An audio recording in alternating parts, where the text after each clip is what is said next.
Welcome to code wizard. तो आज हम नीट कोड का प्रॉब्लम नंबर 1233 सॉल्व करेंगे। Remove sub folders from the file system. Okay, so आज की प्रॉब्लम काफ़ी यूनिक और इंटरेस्टिंग भी है। सो स्टार्ट करते हैं बिना टाइम वेस्ट के। Given a list of the folder and return the folder after removing the all सब फोल्डर्स इन दोज फोल्डर्स। सो यहाँ पे आपको एक लिस्ट ऑफ फोल्डर्स गिवन होगा और यहाँ से आपको रिटर्न क्या करना है after removing the sub folders को रिमूव करने के बाद से जो भी आपके पास बचेगा, जो भी लिस्ट में एलिमेंट्स बचेंगे उनको रिटर्न करना है। You may return the answer in any order, और जो भी आंसर होगा आप किसी भी ऑर्डर में इसको रिटर्न कर सकते हैं। ठीक है। If a folder of I is a located with in another folder of J, it is called the sub folder. ठीक है। सो अगर फोल्डर ऑफ आई जो है वो लोकेट करता है किसी अनदर फोल्डर ऑफ जे में, तो इसका मतलब है कि ये क्या है, एक सब फोल्डर है। अ सब folder of a folder of J must start with the folder of J. तो अगर कोई फोल्डर ऑफ जे है, सब फोल्डर ऑफ जे है, तो स्टार्ट होना चाहिए फोल्डर ऑफ जे से ही। ठीक है। लाइक इस तरीके का रहेगा, followed by slash. For example यहाँ पे स्लैश ए स्लैश बी है, इज अ सब फोल्डर ऑफ स्लैश ए। तो स्लैश ए यहाँ पे एक पेरेंट फोल्डर है और स्लैश ए बी क्या है, इसका एक सब फोल्डर होगा। Okay, but slash B is a not सब folder of the slash A slash B slash C. क्यों नहीं होगा? क्योंकि स्लैश बी से स्टार्ट नहीं हो रहा। अगर ये स्लैश बी से स्टार्ट होता तो हम कह सकते थे कि सब फोल्डर है, बट ये स्लैश ए से स्टार्ट हो रहा है तो हम ये कहेंगे कि ये स्लैश ए जो है इस पेरेंट फोल्डर का ये क्या है, सब फोल्डर है। ठीक है। The format of the path is one or more concatenated string of the form. So one or more concatenated string का ये क्या रहने वाला है, फॉर्मेट रहेगा slash followed by one or more lower case English letter. तो slash के साथ फॉलोड होंगे कुछ जो हमारे लोअर केस इंग्लिश लेटर्स होंगे वो। ठीक है। For example slash leet code जो है, slash leet code slash problems जो है, इसका क्या है, एक वैलिड पाथ है। क्योंकि यहाँ पे देखो लीड कोड जो हो गया वो पेरेंट फोल्डर हो गया और पेरेंट फोल्डर के अंदर एक और फोल्डर है वो प्रॉब्लम फोल्डर है, तो एक वैलिड पाथ हो गया। वाइल एक एम्प्टी जो स्ट्रिंग है वो भी वैलिड होगा, बट स्लैश जो है वो नॉट। ठीक है। इसके साथ हमारे को क्या चाहिए, एक लोअर केस इंग्लिश लेटर चाहिए। ठीक है। सो एक एग्जाम्पल देखते हैं। इस एग्जाम्पल में हमें एक फोल्डर गिवन है और इस फोल्डर का आउटपुट कुछ ये आ रखा है। अब ये कैसे आया हुआ है ये देख लेते हैं। हमें क्या करना है, रिमूव करना है सब फोल्डर्स को। तो एक काम करते हैं, क्या करते हैं, पेरेंट फोल्डर को देखते हैं। तो अगर मैं फोल्डर जो ये मेरा फोल्डर लिस्ट है इसको ट्रैवर्स करना स्टार्ट करूँ तो मेरे को सबसे पहले तो ये मिलेगा स्लैश ए। स्लैश ए मुझे क्या मिल गया, एज अ पेरेंट फोल्डर मिल गया। ठीक है। पेरेंट मिला। अब मुझे क्या करना है, इसका सब फोल्डर ढूंढना है। अगर मैं इसका सब फोल्डर नेक्स्ट अगर चलती तो मुझे यहाँ पे सब फोल्डर मिल जाएगा। कैसे पता चलेगा? देखो स्लैश ए से स्टार्ट हो रहा है, इसके बाद चाहे कुछ भी आ रहा है, तो यहाँ स्लैश ए से स्टार्ट हो रहा है और स्लैश के बाद एक और कोई इंग्लिश लोअर अल्फ़ाबेट आ रहा है, मीन्स क्या है कि एक और फोल्डर है कोई। तो ये कह सकती हूँ मैं कि स्लैश ए का क्या है, स्लैश ए भी जो है एक सब फोल्डर है। तो मैं इसको क्या करूँगी, इसको यहाँ से हटा दूंगी। मैंने इसको रिमूव कर दिया तो मेरे पास स्लैश ए जो है एक पेरेंट फोल्डर मीन्स एक यूनिक फोल्डर मिला हुआ है, तो मैंने इसको यहाँ पे रख लिया। अब क्या कर आगे बढ़ते हैं तो यहाँ पे मुझे मिलेगा स्लैश सी स्लैश जे। तो ये जो है ये किसी का सब फोल्डर नहीं है, तो इसको मैं ये कह सकती हूँ कि ये एक पेरेंट फोल्डर है। तो मैं क्या करूँगी कि इसको भी अलग रख लेते हैं और आगे बढ़ेंगे फिर। तो मैंने यहाँ पे क्या किया, इसको अलग रख लिया, ये भी एक पेरेंट फोल्डर हो गया। नेक्स्ट अब जब आगे बढ़ते हैं तो देखो स्लैश सी और स्लैश डी से ये वाला फोल्डर जो है स्टार्ट हो रहा है। इसका मतलब इस फोल्डर का ये जो स्लैश सी डी है, इस फोल्डर का क्या है, ये एक सब कह सकते हैं कि सब फोल्डर है। ठीक है। तो इसको रिमूव कर देते हैं। रिमूव करने के बाद जब आगे बढ़ते हैं तो यहाँ पे क्या मिलता है, स्लैश सी स्लैश डी। देखो स्लैश सी से तो स्टार्ट हो रहा है ये, ठीक है, ये स्लैश सी से तो स्टार्ट हो रहा है, बट यहाँ देखो स्लैश डी भी है। पेरेंट फोल्डर के लिए यहाँ पे क्या होना चाहिए, स्लैश सी स्लैश डी होना चाहिए, बट स्लैश सी है। तो यहाँ पे एक और मुझे क्या मिल गया, एक यूनिक फोल्डर मिल गया, मीन्स पेरेंट फोल्डर मिल गया, स्लैश सी और स्लैश एफ। तो ऐसे करके मैंने क्या किया, ये जो मेरी स्ट्रिंग है इसको यहाँ से रिटर्न करेंगे। तो इस प्रॉब्लम को सॉल्व करने के लिए हम क्या करेंगे, एक सिस्टमैटिक अप्रोच का यूज़ करेंगे। यहाँ पे हम क्या करेंगे, चेक करेंगे कि कौन सा जो फोल्डर है किसी और फोल्डर का सब फोल्डर है या फिर नहीं है। ठीक है, ये चेक करने वाले हैं। तो सबसे पहले क्या करेंगे, ये जो फोल्डर मिलेगा इसको हम शॉर्ट कर लेंगे। शॉर्ट करने के बाद से हमें इतना आइडिया हो जाएगा कि कौन सा फोल्डर जो है हमारे पेरेंट फोल्डर से स्टार्ट हो रहा है, मीन सब फोल्डर है। ठीक है। तो क्या करेंगे, एक यहाँ पे पेरेंट फोल्डर करके वेरिएबल बना लेंगे। अब ये वेरिएबल जो है वो मेंटेन करेगा कि जो भी करंटली लास्ट हमारा वैलिड फोल्डर था उसको ये क्या करेगा, कंटेन करेगा, और स्टार्टिंग में जो रहेगा ये एम्प्टी रहेगा। ठीक है। क्योंकि अभी हमारे पास कोई भी पेरेंट फोल्डर नहीं है तो हमने क्या रखा है, इसको एम्प्टी रखा है। अब क्या करेंगे कि जो फोल्डर हमने शॉर्ट किया हुआ है इसको हम इटरेट करेंगे, चेक करेंगे कि if the folder is a सब फोल्डर और नॉट। ठीक है। तो इसको चेक करने के लिए क्या करेंगे, जब हम शॉर्ट लिस्ट जो है, ये शॉर्टेड जो लिस्ट है, उसको प्रोसेस कर रहे होंगे, तो हम ये चेक करेंगे कि क्या ये जो करंट फोल्डर है, ये जो मेरा करंट फोल्डर रहने वाला है, इससे पहले वाला जो है वो पेरेंट फोल्डर का सब फोल्डर बन रहा है या नहीं है, मीन्स सब फोल्डर है या नहीं है, ये चेक करेंगे। जैसे यहाँ पे है, सपोज हम /ab पे हैं, तो चेक करेंगे कि पहले वाले का ये सब फोल्डर तो नहीं है, ये चेक करेंगे। अगर जो है पेरेंट फोल्डर से अगर ये मैच करता है, तो इसका मतलब है देखो ये पेरेंट फोल्डर के साथ मैच भी करता है, और साथ के साथ क्या है, स्लैश भी है, इसके साथ में स्लैश भी पीछे आ रहा है।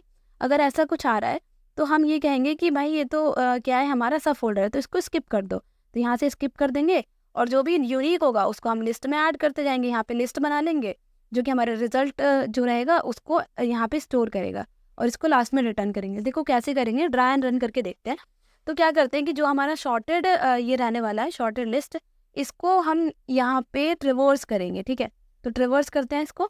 तो सबसे पहले मेरी स्टार्टिंग यहाँ से हुई है /a से, ठीक है। तो /a को जब मैं यहाँ पे प्रोसेस करती हूँ, तो अभी मेरे पास पेरेंट फोल्डर जो है वो एम्प्टी है।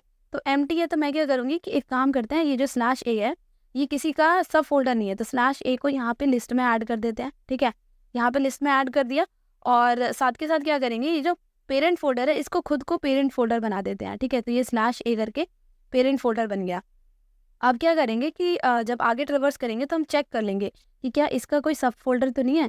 सो अब हम आगे बढ़ते हैं, जब आगे बढ़ेंगे, आगे ट्रेड करेंगे, तो /a/b मिलेगा। अब जो ये /a/b जो है वो क्या है, ये सब फोल्डर है /a का। तो /a का सब फोल्डर है, मीन्स ये क्या है, पेरेंट फोल्डर। तो पेरेंट फोल्डर के साथ मैच करेंगे कि पेरेंट फोल्डर प्लस यहाँ पे स्लैश लेके कि ये क्या मैच कर रहे हैं। अगर ये मैच कर रहा है तो इसका मतलब क्या है, ये सब फोल्डर है। तो अगर मुझे सब फोल्डर मिल जाता है तो मैं इसको क्या करूँगी, मुझे ना लिस्ट में ऐड करने की जरूरत है ना पेरेंट फोल्डर में, मैं इसको स्किप कर दूंगी, स्किप करके आगे बढ़ जाऊंगी। जब आगे बढ़ते हैं तो मेरे को एक यूनिक फोल्डर मिल गया। अब ये किसी का भी क्या है, किसी का भी चाइल्ड नहीं है, मीन्स यहाँ पे सब फोल्डर नहीं है। अगर सब फोल्डर नहीं है तो हमारा काम क्या है कि सबसे पहले तो लिस्ट पे ऐड कर दो। ये एक हमें यूनिक सा मीन्स पेरेंट फोल्डर मिला है सपोज, इसको यहाँ ऐड कर देते हैं, और साथ के साथ जो हमारा /a का काम है ये भी खत्म हो जाता है। तो इसको हटा के, और ये जो हमारा नया पेरेंट फोल्डर मिला है, मीन्स यूनिक जो फोल्डर मिला है, उसको यहाँ ऐड कर देते हैं कि क्या इस यूनिक फोल्डर से स्टार्ट होने वाला कोई सब फोल्डर है। अब आगे बढ़ते हैं, जब इटरेट करते हैं तो आगे अब मेरे को क्या मिलता है, /c/d से एक स्टार्ट होने वाला मेरे को फोल्डर मिलता है। तो मैं कहूँगी कि इसको स्किप करेंगे, क्योंकि ये क्या है, सब फोल्डर है /c/d का। तो इसको स्किप कर देते हैं और फिर आगे बढ़ते हैं। जब आगे बढ़ते हैं तो यहाँ पे मेरे को एक यूनिक फोल्डर मिलता है। मैं क्या करूँगी, मेरा काम है मेरा /cd जो है /c/f को रिजल्ट में ऐड करना, और देन उसके बाद से मेरा जो पेरेंट फोल्डर है इसको अपडेट करना, ठीक है। तो यहाँ पे मैं क्या करूँगी, यहाँ पे अपडेट कर दूँगी, और इसी के साथ हमारा जो लिस्ट है वो ख़त्म हो गया। जैसे लिस्ट ख़त्म हो गया तो हमें क्या मिल गए, हमें सारे यूनिक फोल्डर्स मिल गए, ठीक है। जो कि मेरे को करना क्या था, यहाँ पे करना ये था कि मुझे यहाँ से देखो, यहाँ से अपने फाइल सिस्टम से मुझे सब फोल्डर्स को हटाना था। तो सब फोल्डर्स तो वही होंगे ना जो उसके चाइल्ड है।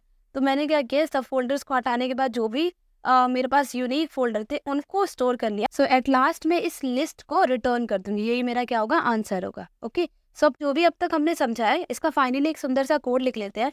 तो हमें करना क्या था, अपने फोल्डर को शॉर्ट करना था, ठीक है। तो हम क्या करते हैं कि एरेज जो है, एरेज का शॉर्ट मेथड को कॉल करते हैं, और फोल्डर के लिए तो ये क्या करेगा, शॉर्ट करके दे देगा हमारे फोल्डर को लेक्सोग्राफिकली, ठीक है।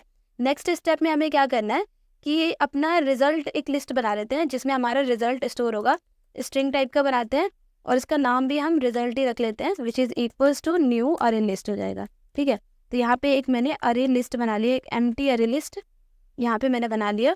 और अब क्या करेंगे कि हमें ट्रैक करना है अपने करंट फोल्डर को, क्योंकि हमें सब फोल्डर चेक करना है। तो सब फोल्डर के लिए हम क्या करेंगे, स्ट्रिंग टाइप का एक पेरेंट फोल्डर वेरिएबल बना लेंगे, ठीक है। पेरेंट फोल्डर यहाँ पे वेरिएबल बना लेंगे, और इसको इनिशियलाइज करेंगे नल से, एम्प्टी से नहीं कर रहे, नल से करेंगे, ठीक है। क्योंकि वो भी क्या है, एक वैलिड वो हो जाएगा ना, फोल्डर हो जाएगा, इस वजह से। अब क्या करना है कि हमें ट्रेड करना था अपने जो हमारा शॉर्टेड फोल्डर है उसको। तो हम क्या करेंगे, स्ट्रिंग एफ जो है इसकी हेल्प से ट्रेड करेंगे अपने फोल्डर को।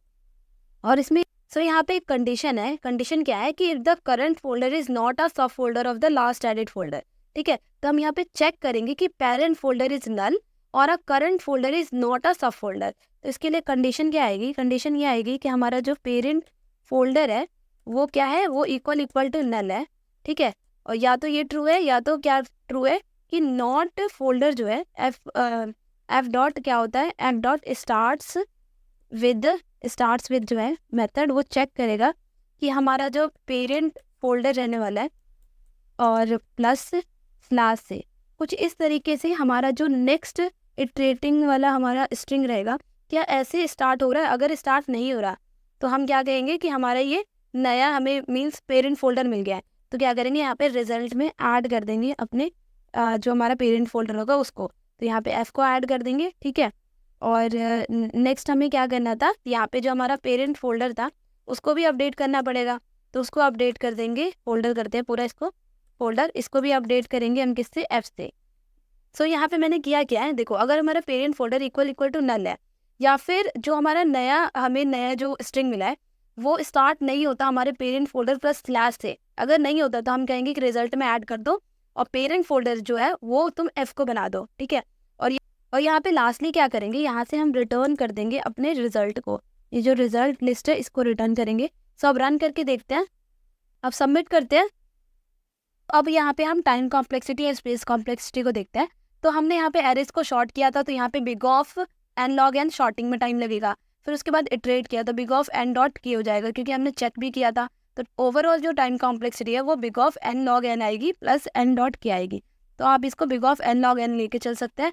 और स्पेस कॉम्प्लेक्सिटी में यहाँ पे लिस्ट में मैंने क्या किया, स्टोर किया था, ठीक है। तो इन वर्स्ट केस में ऐसा भी हो सकता है कि मेरे पास कोई भी सब फोल्डर ना हो, तो मुझे सारे ही जो फोल्डर्स हैं उनको स्टोर करना पड़े। यहाँ पे बिग ऑफ एन जो है इन वर्स्ट केस में स्पेस कॉम्प्लेक्सिटी। सो लास्ट तक वीडियो देखने के लिए thank you so much, and अगर वीडियो अच्छी लगी तो please like and subscribe. Thank you.